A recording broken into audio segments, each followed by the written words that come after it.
வணக்கம் நண்பா. மஞ்சுமெல் பாய்ஸ் பார்த்தீங்கன்னா லாஸ்ட் வீக்கே 100 கோடி கலெக்ஷனை மண்டேவே கிராஸ் பண்ணி போயிடுச்சு. ஸோ அதுக்கு காரணம் பார்த்தீங்கன்னா தமிழ்நாட்டிலையும் பயங்கரமாக சக்க போட்டுட்ருக்குங்க.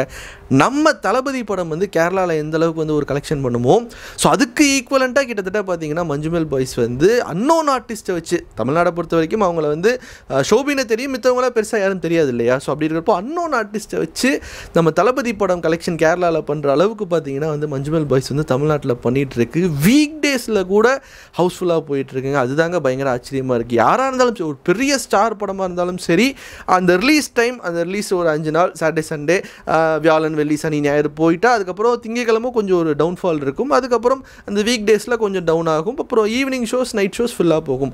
பட் வீக் டேஸில் மார்னிங் ஷோஸும் ஆஃப்டர்நூன் ஷோஸும் பார்த்தீங்கன்னா அது லாஸ்ட்டு மண்டே டு ஃப்ரைடே வரைக்கும் பார்த்தீங்கன்னா ஹவுஸ்ஃபுல்லாக போயிட்டுருக்கு. ஆல்மோஸ்ட் 80 to 90% ஃபுல்லாக திருச்சியில் அண்ட் சென்னையிலலாம் போயிட்டுருக்கு. அப்படிங்கிறது உண்மையாலுமே இதெல்லாம் ஒரு மேஜிக் தான் சொல்லி ஆகணும். ஸோ இந்த மாதிரி தமிழ் படத்துக்கே பெருசாக நடக்காது.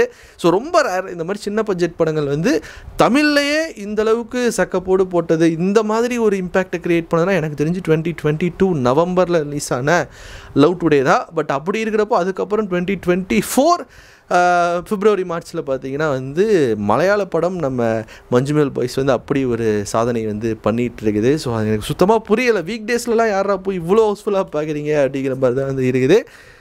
வீக்கெண்ட்ஸுக்கு இன்றைக்கி நாளைக்கெல்லாம் பார்த்தீங்கன்னா ஆல்மோஸ்ட் ஆல்ரெடி அட்வான்ஸ் புக்கிங்லேயே பார்த்தீங்கன்னா 70 to 80% ஃபுல்லாகிடுச்சு. இன்னும் எத்தனை வாரத்துக்கு மஞ்சுமெல் பாய்ஸ் இந்த மாதிரி ஹவுஸ்ஃபுல் ஷோஸாக போகுங்கிறது நம்ம கையில் இல்லை. ஏன்னா இந்த ஒரு வாரம் ஃபுல்லாக பார்த்தவங்க எல்லாத்தையும் நீங்கள் கணக்கு பண்ணாலே எங்கள் ஊரில் இருக்க எல்லாருமே பார்த்து முடிச்சிருப்பாங்க. ஸோ மறுபடியும் ஹவுஸ்ஃபுல் ஆகுது அப்படிங்கிறப்போ எல்லாம் ரீவாச் தான் பண்ணுறாங்கன்னு நினைக்கிறேன். மறுபடியும் போய் பார்த்துட்டு இருக்காங்கன்னு நினைக்கிறேன்.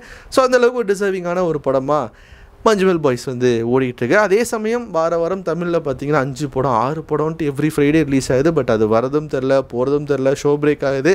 போட்ட மொதல் ஷோவே ஷோ கேன்சல் ஆகுது, ஆடியன்ஸ் வரல. ஸோ மறுபடியும் மஞ்சுமெல் பாய்ஸுக்கு ஷோஸ் கொடுத்துட்ருக்குறாங்க. அப்படி ஒரு நிலமை தான் போயிட்டுருக்குது.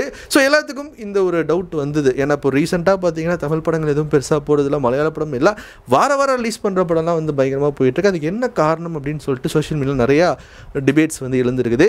தமிழ் சினிமாவுக்கு என்ன தான் ஆச்சு அப்படிங்கிற மாதிரியான நிறைய பேர் பார்த்தீங்கன்னா அவங்களோட கருத்துக்களை ஷேர் பண்ணிகிட்ருக்குறாங்க. ஸோ அப்படி அந்த ஒரு ஆஸ்பெக்ட்ஸில் நமக்கு தோணுன சில விஷயங்கள், ஸோ எதனால் மலையாள ஃபிலிம்ஸ் இப்போது பயங்கர பெட்டராக பண்ணிகிட்ருக்கு, தமிழ் ஃபிலிம்ஸ் கொஞ்சம் டவுனாக போயிட்டு இருக்கிறதுக்கான காரணங்கள் என்ன அப்படிங்கிறது நமக்கு தோணுன சில விஷயங்களும் நிறைய எக்ஸ்பர்ட்ஸ், நிறைய சினிமா எக்ஸ்பர்ட்ஸ் பார்த்திங்கன்னா நிறையா பேசியிருக்கிறாங்க. அவங்களோட நிறைய வீடியோஸ் நம்ம வாட்ச் பண்ணோம். ஸோ அதுலேருந்து கலெக்டிவான சில இன்புட் கிடச்சிது. ஸோ அதெல்லாம் சேர்த்து என்ன ஒரு 3 விஷயம் இந்த ஒரு வீடியோவில் சொல்லலான்னு சொல்லிட்டு தான் டிஸ்கஸ் பண்ணலான்னு தான் இந்த வீடியோ பண்ணுது.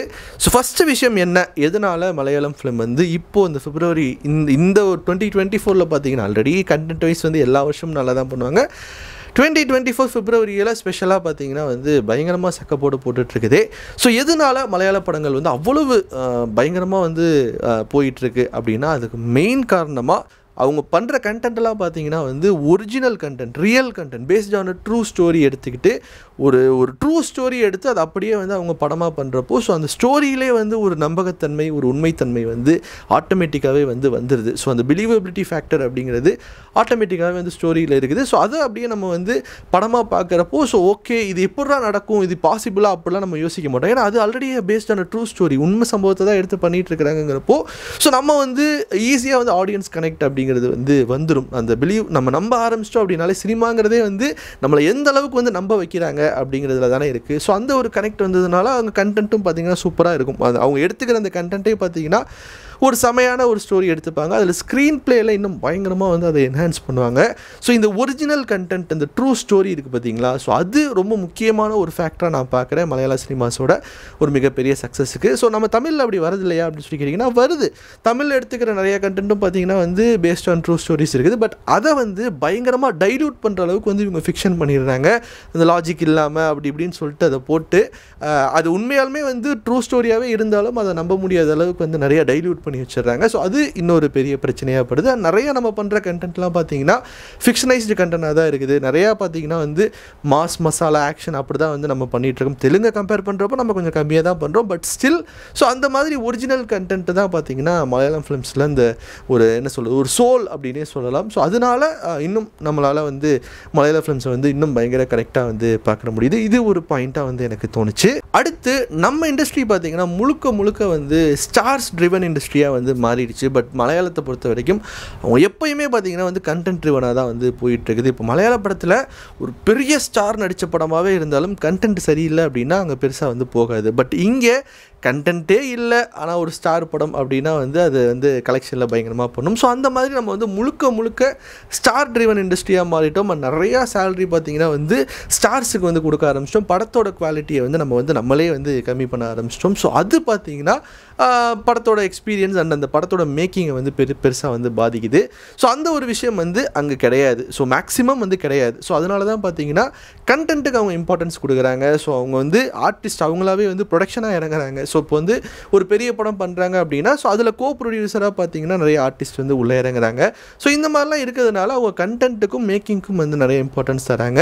ஸோ அதனாலே பார்த்திங்கன்னா அங்கே வந்து நம்ம படங்கள் அந்த அவுட்புட் நம்ம வந்து படம் பார்க்குறப்ப நம்மளால் வந்து ஃபீல் பண்ண முடியுது. இப்போ மஞ்சுமல் பாய்ஸே எடுத்துக்கிட்டிங்கன்னா நம்ம படமாக தேட்டரில் பார்க்குறப்போ அந்த எக்ஸ்பீரியன்ஸாக பயங்கரமாக இருக்குது. டெக்னிக்கலாக நம்மளை வந்து பயங்கரமாக வந்து ஆச்சரியப்பட வைக்கிது. அங்கே அவங்க போட்ட செட்டுக்கு பண்ண செலவு தான் அதிகமாக இருந்திருக்குமே தவிர டெக்னீஷியன்ஸுக்கு கொடுத்த சேலரியை விட அந்த செட்டுக்கு தான் வந்து அவங்க பயங்கரமாக வந்து செலவு பண்ணியிருக்காங்க. அது செட்டுனே வந்து தெரியாத அளவுக்கு வந்து நம்ம படம் பார்த்தோம். அதுக்கப்புறமேட்டு தான் அவங்க இன்டர்வியூஸ்லாம் பார்க்குறப்ப தான் தெரியுது செட்டு அப்படிங்கிற ஒரு விஷயமே. ஸோ அந்தளவுக்கு வந்து அவங்க டெக்னிக்கலாகவும் சரி அண்ட் கண்டென்ட்டுக்கு வந்து இம்பார்ட்டன்ஸ் கொடுக்குறாங்க. ஸோ கண்டென்ட் ட்ரிவன் இண்டஸ்ட்ரியாக இருக்கிறது ரொம்ப முக்கியமான ஒரு காரணமாக இருக்குது. அண்ட் அதே சமயம் அங்கே இருக்கிற எல்லாருமே பார்த்தீங்கன்னா அவங்களுக்கு எல்லாமே தெரியுது. ஒரு ஆக்டர் பார்த்தீங்கன்னா ப்ரொடியூசராக இருக்கிறாரு, டேரக்டராக இருக்கிறாரு. எக்ஸாம்பிளுக்கு நம்ம வினித் ஸ்ரீனிவாசன் எடுத்துக்கோங்க. அதுக்கப்புறம் நம்ம மஞ்சுமல் பாய்ஸ்லேயே கூட ஷௌபின் எடுத்துக்கோங்க. அவர் ப்ரொடியூசராகவும் இருக்கிறாரு, ஆக்டராகவும் இருக்கிறாரு. ஸோ இந்த மாதிரி அங்கே இருக்கிற ஆளுங்கள்லாம் பார்த்தீங்கன்னா ஒவ்வொருத்தருமே வந்து மல்டி டேலண்டடாக இருக்கிறாங்க. இப்போ சினிமோட்டோகிராஃபரே பார்த்தீங்கன்னா டேரக்டராக இருக்கிறாங்க, சில படத்துக்கு டேரக்டரே ரைட்டராக இருக்கிறாங்க, ரைட்டரே பார்த்தீங்கன்னா அதில் ஆக்டராகவும் இருக்கிறாங்க, ப்ரொடியூசராகவும் இருக்கிறாங்க. ஸோ இந்த மாதிரி மல்டி டேலண்டடாக இருக்கிறதுனால பார்த்தீங்கன்னா ஒவ்வொருத்தவங்களுக்கும் வேறு டிபார்ட்மெண்ட் பற்றின ஒரு வாஸ்டான ஒரு நாலேஜ் இருக்குது. ஸோ அதனாலே பார்த்தீங்கன்னா அதை பயங்கரமாக வந்து இம்ப்ரூவைஸ் பண்ண முடியுது. இப்போ நீங்கள் மஞ்சுமல் பாய்ஸே எடுத்துக்கிட்டிங்கன்னா இப்போது நடித்த காலித் ரஹ்மான், டிரைவராக பண்ண காலித் ரஹ்மான் பார்த்தீங்கன்னா அவர் தான் தள்ளுமாலா படத்தோட டேரக்டருங்கிறாங்க. அதுக்கப்புறம் பார்த்தீங்கன்னா அது சினிமோட்டோகிராஃபர் வந்து அவரோட தம்பிங்கிறாங்க. ஷௌபின் பார்த்தீங்கன்னா நடித்த ஷௌபின் வந்து படத்தோட ப்ரொடியூசருங்கிறாங்க. ஸோ இந்த மாதிரி இவங்கள மாதிரி நிறையா படங்கள் இப்போ வினித் ஸ்ரீனிவாசன் எடுத்துக்கிட்டிங்கன்னா அவர் ஆக்டராகவும் இருக்கிறாரு, படமும் எடுக்கிறாரு. அவர் படமும் பார்த்தீங்கன்னா சூப்பராக வேறு இருக்குது, பயங்கர ஃபீல் குட்டாக இருக்குது. பெசல் ஜோசப் எடுத்துக்கிட்டிங்கன்னா அவர் வந்து பயங்கரமான ஒரு ஆக்டர், எனக்கு ரொம்ப பிடிக்கும். இப்போ கடைசியாக பார்த்த ஒரு படம் வந்து ஃபேலிமின்ட்டு ஒரு படம் பார்த்து அதெல்லாம் செம்மையாக பண்ணியிருந்தார். ஸோ அவர் படங்களெல்லாம் சூப்பராக இருக்கும். அவர் ஆக்டராக பண்ண படம் அப்படி இருக்குன்னு பார்த்தா இன்னொரு பக்கம் வந்து அவர் எழுதின மின்னல் முரளி படம் பார்த்தீங்கன்னா எழுதி டைரக்ட் பண்ண மின்னல் முரளி படம் பார்த்தீங்கன்னா அது வேறு லெவலில் இருக்குது. மின்னல் முரளி மாதிரி ஒரு பெஸ்ட்டு சூப்பர் ஹீரோ படம் வந்து நம்ம ரொம்ப கம்மி தான், விரல் விட்டு எண்ணிடலாம். அதில் டாப்பில் நம்ம கண்டிப்பாக பார்த்தீங்கன்னா மின்னல் முரளியை சொல்லலாம். ஸோ அந்தளவுக்கு பார்த்தீங்கன்னா ரைட்டிங்காக இருக்கட்டும், மேக்கிங்காக இருக்கட்டும், ஸோ ஒரு குறிப்பிட்ட பட்ஜெட்டில் இவ்வளோ பெரிய ஒரு அவுட்புட் கொடுக்கணும் அப்படின்னா டெஃபினட்டாக வந்து மலையாள ஃபிலிம் இண்டஸ்ட்ரினால தான் சொல்ல முடியும். ஸோ இதுவும் ஒன் ஆஃப் த ரீசன் தான். ஸோ இந்த மாதிரி மல்டி டேலண்டடாக அங்கே நிறைய பேர் வந்து டெக்னீஷியன்ஸ் இருக்கிறதுனால வந்து இன்னும் பயங்கரமாக வந்து அந்த அவுட்புட் வந்து அவங்களால கொடுக்க முடியுது. ஸோ குறிப்பிட்ட பட்ஜெட்டில், கம்மியான பட்ஜெட்டில் ஒரு பெரிய லெவலில் வந்து அவங்களால அந்த அவுட்புட் வந்து கொடுக்க முடியுது. இதுவும் ஒன் ஆஃப் த ரீசனாக வந்து நம்ம சொல்லலாம். அது மட்டும் இல்லாமல் இங்கே பார்த்தீங்கன்னா அந்த டாப் ஹீரோஸை நீங்கள் இந்த ஸ்டார்ஸை விட்டுட்டு பார்த்தீங்கன்னா தமிழில் மீறி பெஸ்ட் பர்ஃபார்மர்ஸ் அப்படின்னு நீங்கள் எடுத்துக்கிட்டிங்கன்னா நான் சொல்கிறது அந்த டாப் ஸ்டார்ஸை தவிர இப்போது விஜய் சார், அஜித் சார், இப்போது இவங்க சூப்பர் ஸ்டாரு, உலகநாயகனை, அதுக்கப்புறம் நம்ம இவர் Dhanush sir, Suriya sir, Vikram sir, so இந்த மாதிரி ஸ்டார் ஹீரோஸை தவிர்த்துட்டு நீங்கள் வந்து அடுத்த லெவலில் வந்து பார்த்தீங்கன்னா உங்களுக்கு பெஸ்ட் பர்ஃபார்மர்ஸ் அப்படின்னு சொல்கிறதுக்கு வந்து நீங்கள் ரொம்ப கம்மியான ஆளுங்களை தான் வந்து நீங்கள் விரல் விட்டு எண்ணிடலாம். எக்ஸாம்பிளுக்கு நம்ம மணிகண்டன் எடுத்துக்கலாம்,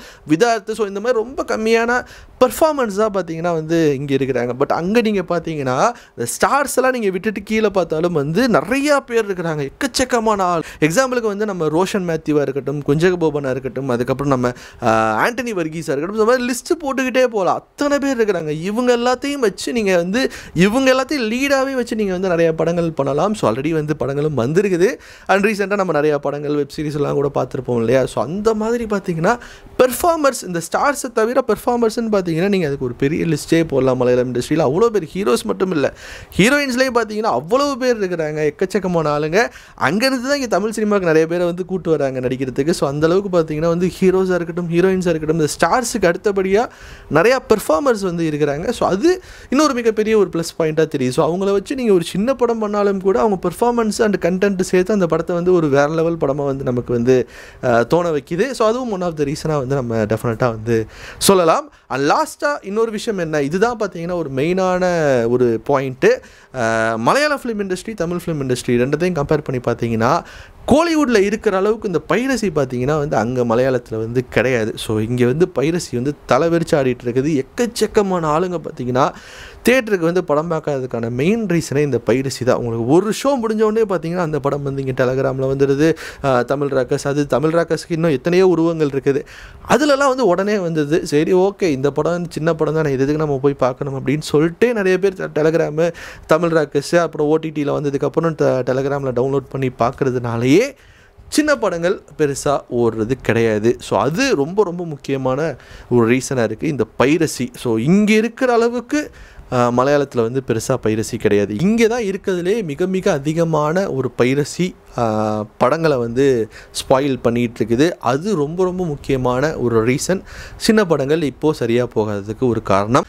ஸோ இதெல்லாம் தான் பார்த்தீங்கன்னா எனக்கு தோணுன சில விஷயங்கள். எதனால் மலையாள ஃபிலிம்ஸில் வந்து பயங்கரமாக வந்து தமிழ்நாட்டிலே பயங்கர பாப்புலராக வந்து இந்த ரீசன்ட் டைம்ஸில் ஓடிட்டுருக்கு. தமிழ் படம் எதுவும் வருதும் தெரில, போகிறதும் தெரில. அதுவும் இல்லாமல் தமிழ் படங்கள்னு இல்லை, படங்கள் இங்கே ரிலீஸ் பண்ணுறதுலே வந்து அவ்வளவு பிரச்சனைகள் இருக்குது. இன்ஃபேக்ட் மஞ்சுமேல் பாய்ஸே பார்த்தீங்கன்னா ஃபஸ்ட்டு வீக்கில் நல்லா போகுது அப்படின்னு தெரிஞ்சோடனே இந்த 2-3 நாளே தெரிஞ்சிடும் இல்லையா படத்துக்கு ரெஸ்பான்ஸ் எப்படி இருக்குன்னு.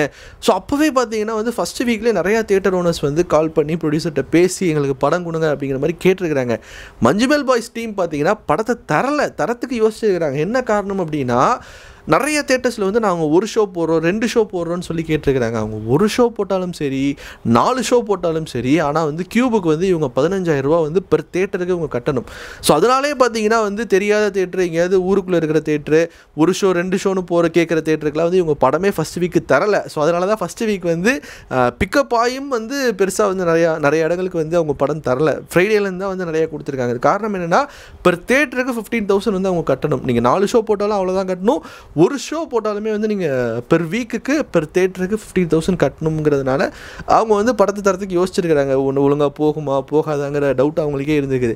பட் அதுக்கப்புறம் பிக்கப் ஆனதை பார்த்த உடனே பார்த்தீங்கன்னா எல்லா தேட்டரும் வந்து எல்லா ஸ்க்ரீனும் கொடுத்துட்டாங்க. ஒரு ஷோ 2 ஷோன்னு கொடுத்த தேட்டர்லாம் பார்த்தீங்கன்னா என் தேட்டரில் இருக்க அத்தனை ஸ்க்ரீன்லேயும் அத்தனை ஷோவும் மஞ்சுமேல் பாய்ஸ் தான் போடுறோம் அப்படின்னு சொல்லிட்டு வாங்கி படத்தை போட்டு படத்தோட ரெஸ்பான்ஸ் இப்போ வரைக்கும் வந்து பயங்கரமாக போயிட்டுருக்குது. ஸோ எஸ், இதுதான் நான் வந்து உங்ககிட்ட ஷேர் பண்ணணும்னு நினச்ச ஒரு விஷயம். ஸோ இதுதான் எனக்கு தோணுன சில விஷயங்கள். நம்ம நிறையா வீடியோஸ்லாம் பார்த்து அதுலேருந்து கிடச்ச சில விஷயங்களை கம்பைல் பண்ணி தான் இந்த வீடியோ வந்து நான் பண்ணியிருக்கிறேன்.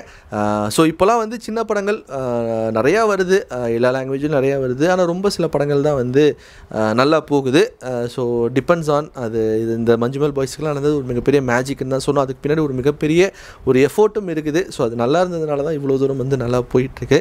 ஸோ அந்த மாதிரி நல்ல கண்டென்ட்டை எப்போவுமே வந்து ஆடியன்ஸ் வந்து பயங்கரமாக சப்போர்ட் பண்ணுவாங்கங்கிறதுக்கு அப்பப்போ சில படங்கள் வந்து எக்ஸாம்பிளாக வரும். ஸோ அதில் ஒன் ஆஃப் த பெஸ்ட் எக்ஸாம்பிளாக தமிழ் சினிமா வந்து அந்த வரலாற்றிலேயே மறக்க முடியாத ஒரு எக்ஸாம்பிளாக வந்து மஞ்சுமேல் பாய்ஸ் வந்து இப்போ அமைஞ்சிருக்குது.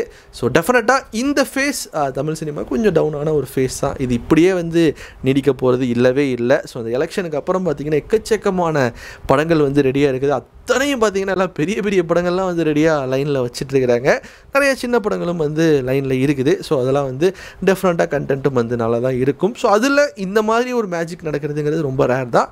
நடந்தால் சந்தோஷம்தான். ஸோ இந்த ஃபேஸ் இப்படியே நீடிக்க போகிறது கிடையாது, டெஃபினட்டாக வந்து மாறும். ஸோ அதுதான் வந்து நிதர்சனமான ஒரு உண்மை. ஸோ இதை பற்றி உங்களோட கருத்துக்கள் என்ன, நீங்கள் என்ன நினைக்கிறீங்க? இப்போ நம்ம சொன்ன பாயிண்ட்ஸ்லாம் வேலிடான ஒரு பாயிண்ட்டாக, அண்ட் இது போக நம்ம ஏதாவது சொல்ல தவறிய பாயிண்ட்ஸ் ஏதாவது விட்டு போன சில விஷயங்கள் இருந்தது அது என்ன அப்படிங்கிறதையும் கமெண்ட் செக்ஷனில் சொல்லுங்கள். அது சொல்ல வீடியோ முடிச்சுக்கிறேன். நம்ம நாளைக்கு அடுத்து என்ன விஷயம்